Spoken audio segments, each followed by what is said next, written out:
سلام سلام ቤተሰብና ደሕና ዲኹም ንሕና ደሕና ኢና እግዚአብሔር ይመስገን ኣብ ለለኹም ወድማ ሰላምታኹም ብዝሕ ይበለልና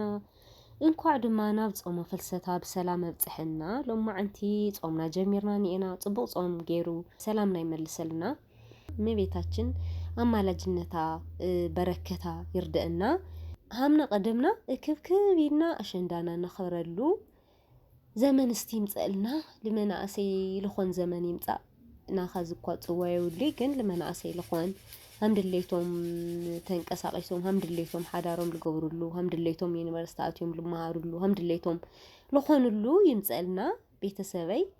ሎማዓንቲና ሎማዓንቲ ውዕለይ ከሪአኩም ኢለ እየ ቤተ ክርስቲያን ውዒልና ሕዚ መፂና ድማ ናይ ባሕትና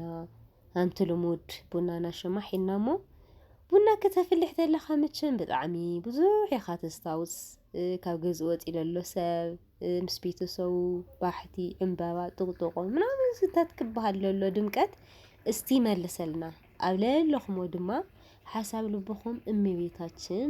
ድንግል ወላዲተ ኣምላክ በረከታ ኣማላድነታ ኣይፈለይኹም ዝተረፈ ሃም ልሙድ ባልትና ኣዘዛና ይኹን ኣብ ቀጻሊ ቪድዮ ድማ ክንራኸብ ኢና ሽኮሪና ተፈለው ኣይትረስዑ ሼር ኮመንት ኣይትረስዑ ኢኹም ባይ ባይ